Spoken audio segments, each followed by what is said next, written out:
Hi, friends. Welcome to Healing is My Hobby, the podcast where we explore the tools, practices, and curiosities that support mental wellness and personal growth. I'm Jessica Colarco, a licensed clinical social worker. I believe healing doesn't have to feel heavy or clinical all the time. It can be something we play with, explore, and weave into our everyday lives. As you know, last month was all about staying regulated in a dysregulated world. My biggest takeaway: regulation isn't about controlling your reactions, it's about increasing your capacity. When we feel steadier internally, we respond instead of react. And that steadiness creates room for deeper work. And this month, we're going deeper because we're going to be talking about trauma. And before your mind goes somewhere extreme, I want to slow this down because trauma is one of the most misunderstood words in mental health. You don't have to identify as traumatized for this month to resonate. Some people hear it and think, that wasn't me, and others hear it and think, that explains everything. Today, we're going to define it clearly, calmly, clinically, and compassionately. It is so weird. I'm in my office right now on a Saturday, and I am usually never here on a weekend, and the whole space, no one is anywhere in the building. And it feels eerie and strange as I get into trauma. But this week, the stomach flu came into the Colarco household. And so I'm so grateful that my practice allows me to have flexibility. So I was able to help my youngest heal, but that did not give me time for all the extra work. And I like to record in the studio and not at my home where I was doing a lot of my paperwork this week. So anyway, I feel some weird vibes in the studio. All right. So today is our expert insight episode. And first, we're going to start with what trauma really is. Trauma is not defined only by the event. It's defined by what happens inside the nervous system when an experience overwhelms your ability to cope. Two people can experience the same event. One walks away shaken but integrated. The other walks away dysregulated and altered. The difference is support, perceived safety, prior experiences, nervous system sensitivity. Trauma isn't about drama. It's about overwhelm without enough support. So I want to get into big T versus little t. You may have heard clinicians talk about big T trauma and little t trauma, and these terms aren't meant to rank suffering or minimize anyone's experience. They're simply a way to describe different kinds of overwhelming experiences. Big T trauma refers to events that are clearly life-threatening or deeply destabilizing. These might include things like physical or sexual assault, serious accidents, natural disasters, combat exposure, witnessing violence, sudden loss of a loved one. These experiences often overwhelm the nervous system very quickly. For example, imagine someone who is involved in a serious car accident. In the moment, their body goes into survival mode. Adrenaline surges, the brain focuses only on immediate safety, and the nervous system stores the experience as a threat. Later, even when they're physically safe, they may notice their body reacting when they drive again. Their heart might race at intersections. They may feel panic when they hear screeching brakes. They may avoid driving altogether. The body remembers the danger, even when the mind knows they're safe. Long-term, big T trauma can sometimes lead to things like intrusive memories or flashbacks, heightened startled responses, avoidance of reminders of the event, difficulty feeling safe in the world, sleep disturbances, or hyper-vigilance. Those are a lot of symptoms that we're looking for when diagnostically diagnosing post-traumatic stress disorder. But not everyone develops these patterns. But when the nervous system doesn't fully process the event, the body can continue responding as if the threat is still present. Now, that is compared to little t trauma, which is different. These are experiences that may not look dramatic from the outside, but over time, they shape how safe a person feels in relationships, in their body, or in the world. Little t trauma often comes from chronic emotional environments rather than one single event. Examples might include growing up with frequent criticism, emotional neglect, unpredictable caregivers, bullying, feeling unsafe expressing emotions, even chronic instability in the home. Here is an example. Imagine a child who grows up in a household where mistakes are met with harsh criticism. Maybe they hear things like, "Why would you do it that way? That's not good enough. You should know better." Over time, the child learns something important about safety. Mistakes equal rejection, so they adapt.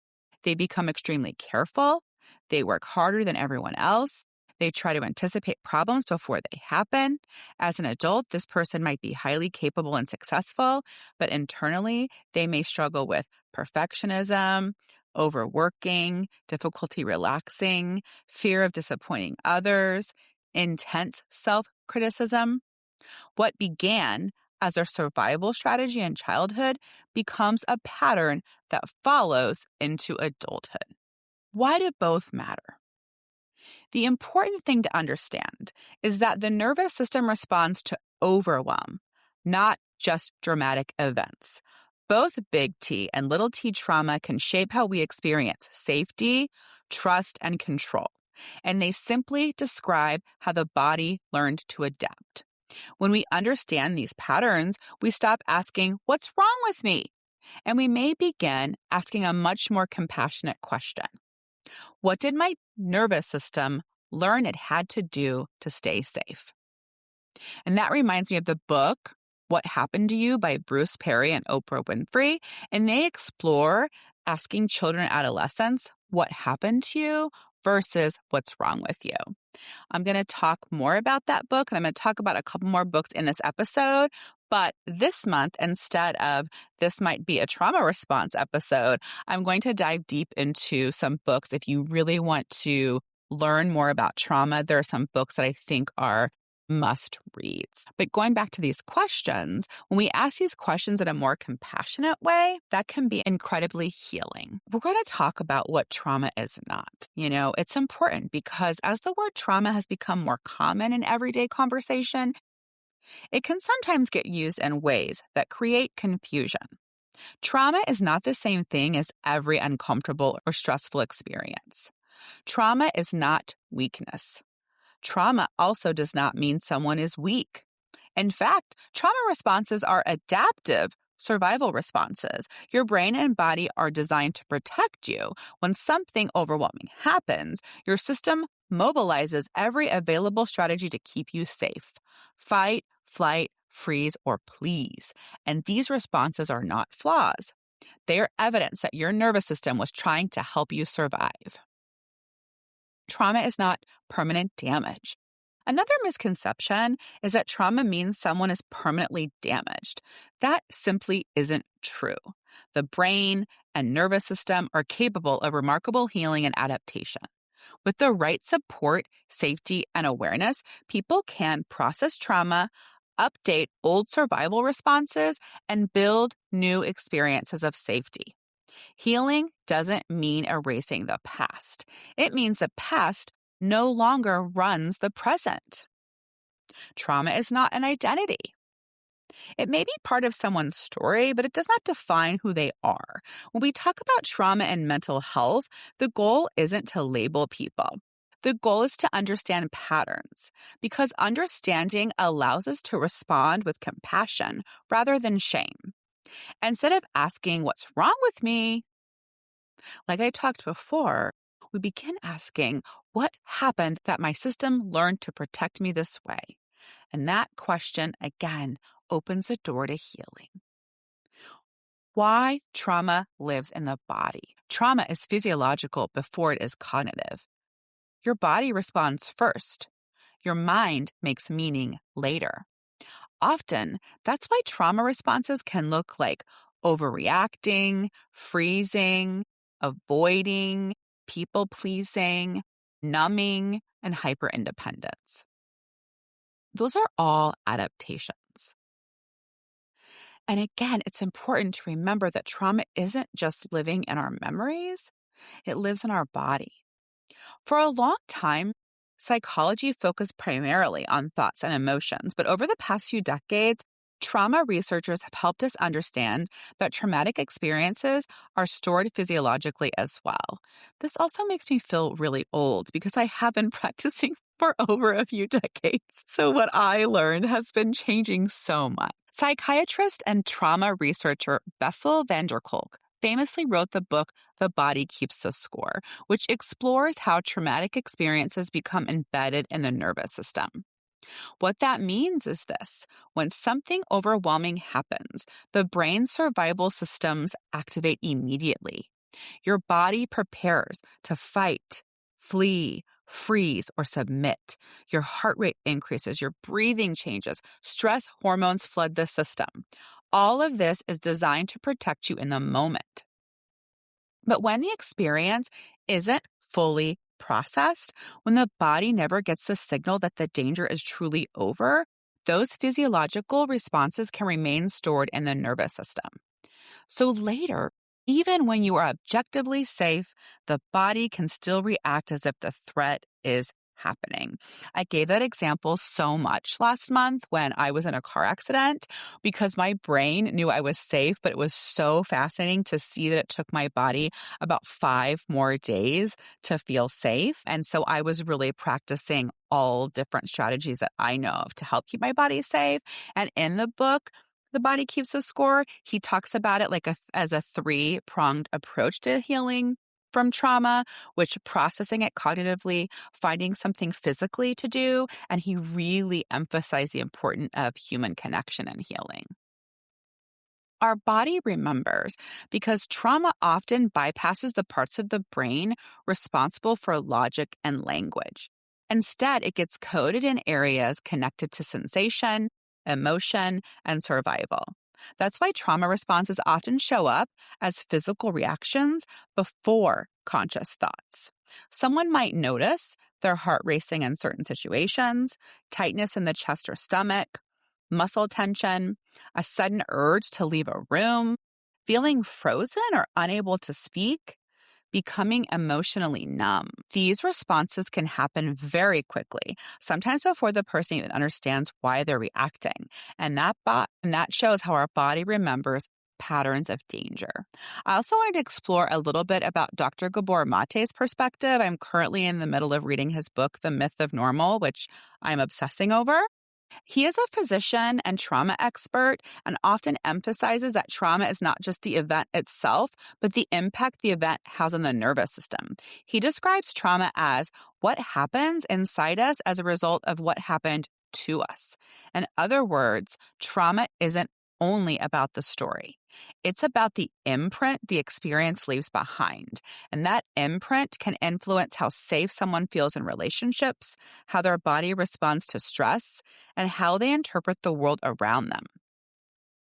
For example, if you're someone who grew up in an environment where emotional expression was unsafe, their body may have learned to suppress feelings.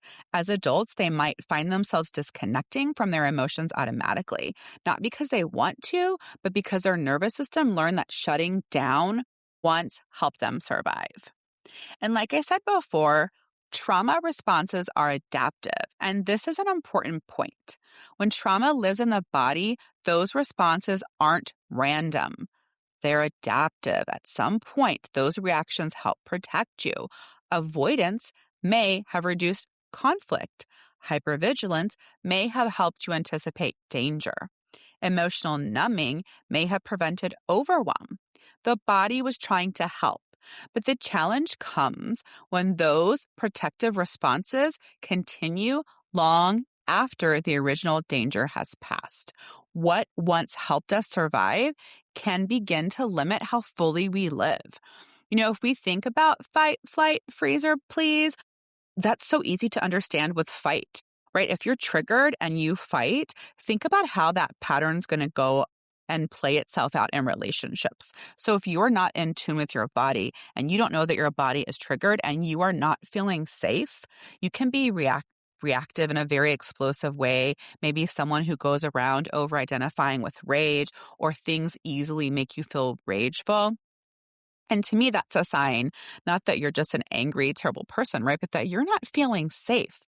And we have talked about this before, but anger is a secondary emotion, often preceded by feelings such as pain or fear. And so that's really an interesting way to understand how that plays out later. And again, limits how we can fully live our life. We can feel triggered or unsafe indefinitely. And so it's really critical that we learn strategies to not only show our mind that we're safe, but to show our body that we're safe. The good news is the body can heal. The encouraging part of all of this is that the body is also capable of healing because trauma lives in the nervous system. Healing often involves helping the body experience safety again. That might happen through therapy, movement, breath work, supportive relationships, mindfulness, or other practices that help the nervous system regulate. Over time, the body can learn something new. It can learn that the danger is no longer happening. And when the body learns safety again, the mind often follows. Let me give you a simple example of what this can look like in real life. Imagine someone who grew up in a household where conflict often escalated quickly. Maybe voices were raised frequently. Maybe there was unpredictability around anger. As a child, their nervous system learned something important. Conflict equals danger. Let's fast forward to adulthood. Now, this person is in a healthy relationship, and their partner may raise their voice slightly during a disagreement, not in a threatening way, just frustrated. But the moment the tone changes, the body reacts. Their heart starts racing, their chest tightens, they suddenly feel the urge to shut down or leave the room. Logically, they may know they're safe, but their body remembers something different. The reaction isn't really about the current moment. It's about the nervous system recognizing a pattern that once signaled danger. This is what people mean when they say trauma lives in the body. The response happens before the mind has time to catch up. And that example really resonates with me, and I have worked so hard to notice if I'm triggered. But if we understand that the rational brain goes offline when we're triggered, and we can go into these well-adapted responses that we learned in childhood. So it really is important that we learn to tune into our body. Well, why does this all matter? Again, like I was just saying, understanding this can be incredibly relieving for people because instead of asking, why am I overreacting?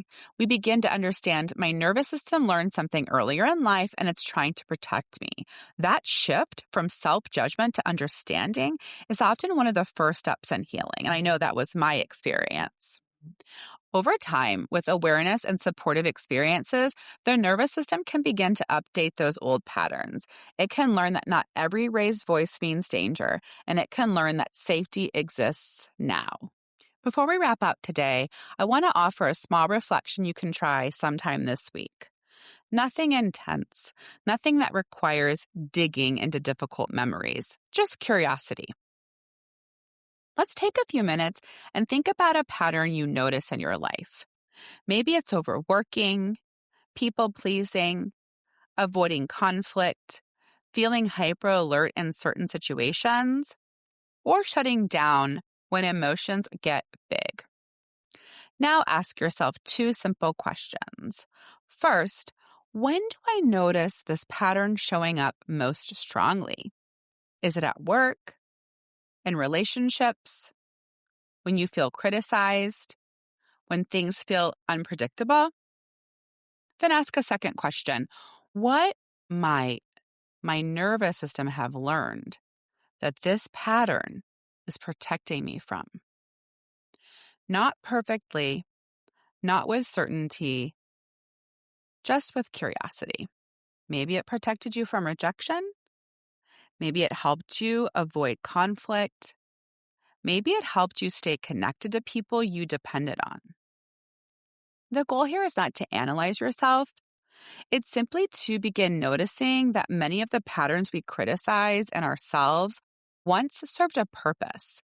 And when we understand that purpose, we often start relating to ourselves with a lot more compassion. Awareness is often the first step in healing. When we can see our patterns clearly, we stop fighting ourselves and start working with our nervous system instead. And that is why understanding trauma can be so powerful.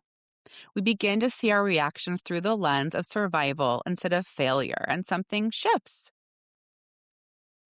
We're not frustrated with ourselves, asking, why am I like this? But we're curious and compassion and begin asking, what did my system learn it needed to do to stay safe? And that question opens a door to compassion. The patterns you carry didn't appear out of nowhere. They developed for a reason. Your nervous system was doing exactly what it was designed to do, protect you. And the beautiful thing about the nervous system is it's not fixed. It can learn, it can update, and it can experience safety again. Not overnight, and not by forcing yourself to just get over it, but through awareness, supportive relationships, and practices that help the body experience safety in the present. That's the work of healing, and that's what we're going to keep exploring this month. Next week on Healing as My Hobby, we are talking about something that surprises a lot of people: high functioning trauma responses, because trauma doesn't always look like struggling. Sometimes it looks like overworking, perfectionism, hyper-independence, being the strong one for everyone else. And many people who appear the most put together on the outside are actually carrying a lot internally. So next week, we'll explore how trauma can show up in ways that are easy to miss and what healing can look like when those patterns begin to shift. Until then, remember, nothing you learn to survive makes you broken. It simply means your system was trying to keep you safe. And healing begins the moment we start understanding why. If you want to learn more about me or my clinical practice, you can go to jessicacolarco.lcsw.com or follow me on Instagram at jessicacolarco.lcsw. If you want to know more about the podcast or read weekly blogs, you can go to healingismyhobby.com and you can sign up for the newsletter where you get sneak peeks on what's coming up on the podcast. There are more activities and tips for you to engage in on your own. And you can also follow me on YouTube and Instagram at Healing is My Hobby. I'll see you next week.